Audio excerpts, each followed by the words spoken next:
Dalam video kali ini saya akan membawakan topik tentang pemakaian ini solenoid valve atau sering disebut orang klep solenoid juga. Kemudian level switch ya.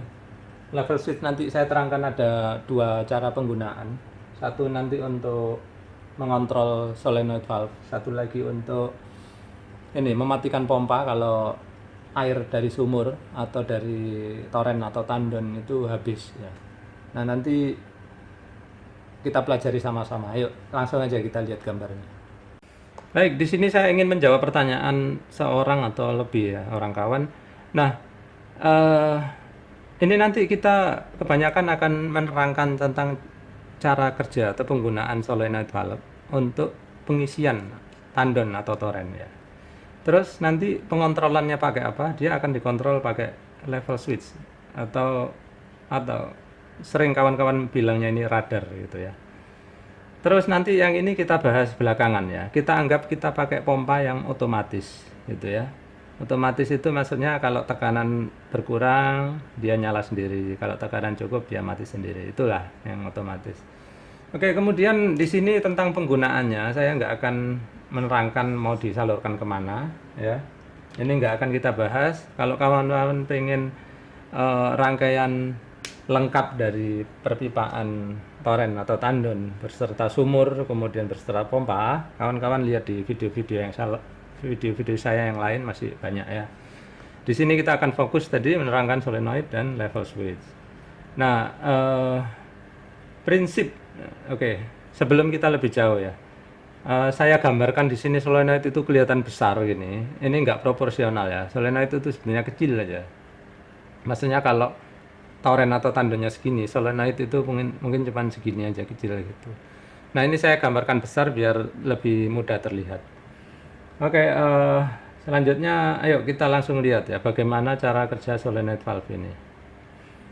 Nah, solenoid valve ini sebelum saya lanjutkan lagi, itu dia tipenya normally close. Artinya apa? Klep di dalam ini kalau tidak ada setrum dia akan menutup. Kalau dia disetrum dia akan membuka kemudian mengeluarkan air ya, air dari pompa sini.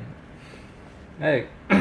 Ayo kita mulai ya sekuen dari urutan pengoperasian solenoid ini. Oke. Nah, ketika air ya tadinya anggaplah air ini tadinya tinggi segini ya, terus dipakai turun dipakai turun sampai habis gini ya, maka level switch ini turun sehingga dia klek gitu. Nah, kalau dia klek ya, dia akan mengalirkan listrik ke solenoid valve ini. Begitu solenoid valve ini kena listrik, dia akan membuka sehingga air dari sini mengalir grojok gitu. Nah, ketika level switch ini pelampungnya mulai naik, yang pertama naik, yang kedua juga ikut naik. Nah, garis biru ini kontak ini akan naik, tak, sehingga kontak kiri dan kontak kanan terbuka sehingga listrik ke sini terputus. Begitu ini listrik terputus, nggak ada listrik, dia akan otomatis menutup, sehingga air berhenti mengguyur ya, nggak keluar lagi. Seperti itu. Nah, rangkaian listriknya seperti apa? Memang di sini saya belum tuliskan agar kawan-kawan memahami cara kerjanya. Oke, anggap sumber listrik ada di sini misalkan ya, kita colokkan. Ini steker ya, isinya 2 gitu kan. Api sama netral gitu. Udahlah, mana aja, nggak apa-apa terserah karena listrik bolak-balik ya, sama aja kiri dan kanan. Oke, kalau dia dikontrol langsung pakai ini ya, pakai colokan listrik, misalkan ya kita pengennya dia manual, kita pengen buka air kita colok, nanti kena setrum buka dia grojok. Nah, tapi ini kan kita nggak pengen mengoperasikan dia secara manual, jadi ini kita colokkan aja terus ya. Kemudian ini kita putus kabelnya di sini, kita putus ya. Yang dari PLN itu kita salurkan ke kontak yang sebelah sini ya, yang ke solenoid kita sambungkan ke sini. Nah, seperti itu. Sehingga apa? Listrik yang masuk ke sini hanya satu kaki. Kaki kedua dikendalikan oleh level switch. Nah, yang mana cara pengoperasiannya seperti saya sebutkan tadi ya. Jadi kalau air habis, dia akan jatuh seperti ini, klik, sehingga terhubung. Ini terhubung, nyala dia, nyet, gitu. Begitu tadi air sudah penuh, ini naik, tak, lalu terputus ya, listrik nggak mengalir dari sini ke sana, sehingga dia menutup. Seperti itu, mudah ya. Baik, sampai di sini sekalian ya, rangkaian pompa dan sumur, atau kalau kawan-kawan ini anggaplah tandon tanam, terserah. Di sini saya gambar dia sebagai sumur. Jadi sumur dan tandon tanam sama saja fungsinya. Yang penting dia ada air di dalamnya dan air bisa habis, air bisa terisi, tergantung bagaimana prosesnya ya. Oke, kalau sumur kan dia sumbernya dari air tanah ya, di dalam merembes lewat dinding-dinding sini. Kalau tandon bawah tanah ya kalian isi pakai selang atau pakai pipa dari luar, dari PDAM misalkan. Oke, kita nggak bahas tentang pengisiannya. Sekarang kita bahas bagaimana agar kalau air di sumur ini atau di toren yang di bawah tanah ini, kalau airnya udah habis, ya, agar pompa berhenti gitu loh. Soalnya apa? Pompa ini kan nggak tahu air ini habis atau enggak. Kalau dia lagi jalan, lagi dibuka kerannya sebelah sini, dia kan jalan tuh, mompa terus.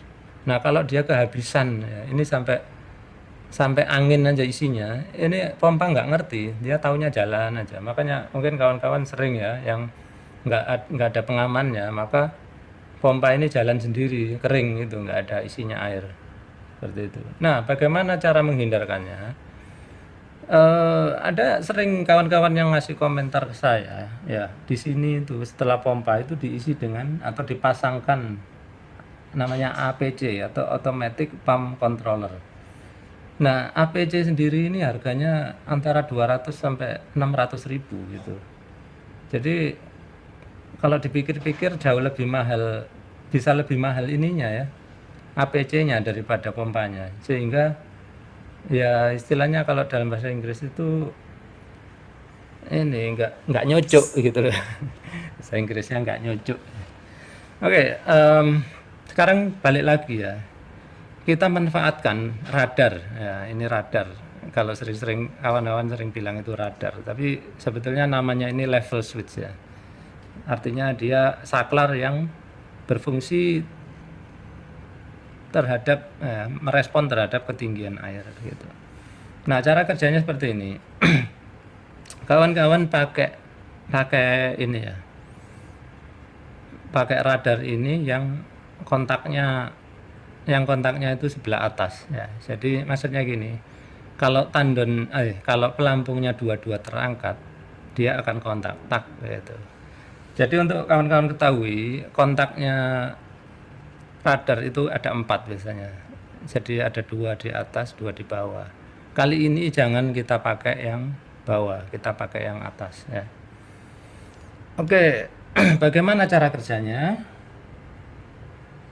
Oke, seperti ini. Pompa kan jalan karena ada listrik ya. Ini anggaplah ini colokan ya, 2 ke sana. Ini colokan listrik. Selalu harus ada 2 kabel ini sehingga pompa itu bisa jalan ya. Anggap saja saya tusukkan di sini ya, kawan-kawan jangan protes. Biasanya dia di samping panelnya itu. Udahlah, anggap ini masuk panel. Kemudian satu lagi kita tarik ya, jadi harus dapat 2 jalur ini ya pompa ya. Oke. Kalau udah dicolok gini, celak pompa jalan gitu. Nah, tapi apa yang kontrol? Nggak ada, harus tangan dicabut baru dia mati. Nah, kita kan pengen dia jalannya otomatis tuh. Nah, kalau tekanan di sini keran ditutup semua, tekanan naik, kita pengennya dia mati. Nah, caranya mati di sini dihubungkan dengan pressure switch atau sering kawan-kawan bilang namanya otomatis. Sebetulnya namanya pressure switch. Jadi ini kita hubungkan ke sini kontaknya. Yang satu lagi kita hubungkan ke sini. Nah, biasanya kalau kawan-kawan beli pompa yang sudah ada otomatisnya, biasanya nggak tahu kalau ada rangkaian seperti ini. Taunya itu udah keluar kabel 2 di sini, tinggal nyambung ke colokan gitu aja kan ya. Oke, saya kasih tahu aja dalamnya seperti ini. Nah, sekarang pompa ini kan jalan nih. Kalau keran di sini dibuka, dia menghisap air dari sini, hisap gitu ya. Begitu keran ditutup, tutup, tekanan di sini naik, ya, tekanan naik sehingga ini garis merah ini itu kontaknya itu naik ke atas, tak, sehingga apa? Listrik jalurnya tadi untuk nyalakan harus 2. Begitu ini terangkat merahnya, jalur bawah ini nggak terhubung lagi sehingga pompa mati gitu ya, nggak dapat listrik jalur kedua. Oke, dari situ mudah-mudahan jelas ya. Nah, nanti begitu keran dibuka, merahnya turun lagi, tek, sehingga menghubungkan jalur kedua ini masuk ke pompa sehingga pompa bisa nyala gitu. Seperti itu aja cara kerjanya, simpel ya sebetulnya. Nah, kemudian kita kan pengen nih kalau air ya, air nanti levelnya misalkan jatuh atau turun sampai segini ya, jangan sampai kehabisan ya. Kalau kehabisan tadi kita tahu kan, kita pompa nggak bisa mati gitu. Atau nanti harus mancing lagi kayak gitu. Pengennya kalau sampai di sini nanti pengennya pompa itu berhenti. Nah, kita hubungkan lagi ini kita jalur sini ini kita putus, kemudian kita sambungkan ke sini. Nah, ini ke radar ini ya. Radar itu pun sama, punya kontak seperti ini tadi. Terus cara kerjanya bagaimana? Yuk kita lihat. Ketika keran dibuka ya, kan tekanan turun sehingga yang merah ini turun, dia menyambung kan. Dia menyambung, listrik dari sana itu lewat sini tersambung masih ya. Lewat sini tersambung lagi sehingga pompa jalannya. Nah, tadi kan cara kerjanya pressure switch, kawan-kawan udah paham ya. Sekarang ketika dipompa ya, orang masih pakai terus. Mungkin lagi ada pesta ya, jadi banyak air dipakai. Lalu turun level air udah nggak segini lagi, turun sampai segini. Nah, dua pelampung ini ya, yang di radar ini dua pelampung akhirnya tergantung. Begitu dia tergantung, merah ini jatuh dia, tak gitu. Begitu merah ini jatuh, lihat apa yang terjadi. Begitu merahnya jatuh ke bawah kayak gini, atas ini langsung terputus ya, lihat. Atas ini terputus, sehingga apa? Pompa mati, karena apa? Setrumnya nggak jalan, sampai sini berhenti, nggak ada yang menghubungkan ke sini. Seperti itu cara kerjanya. Sehingga nanti begitu air sumur ini mulai merembes lagi, naik, terus dia tek gitu lagi, baru pompa bisa jalan lagi. Nah, sebaliknya ketika orang menutup kerannya, set gitu, lagi jalan, terus tekanan kan naik, pressure switch ini naik juga, tek. Nah, jadi sekarang pengontrolnya 2. Yang ini untuk mengontrol kalau tekanan udah cukup. Yang di sini ini adalah level switch untuk mengontrol kalau air sudah rendah, jangan sampai kekeringan ini pompa gitu ya. Baik, mudah-mudahan video kali ini bermanfaat dan bisa menjadi inspirasi buat kawan-kawan. Kalau ada pertanyaan lain atau ada saran, silakan tuliskan di kolom komentar. Saya akan sangat berterima kasih. Terima kasih sudah menyaksikan.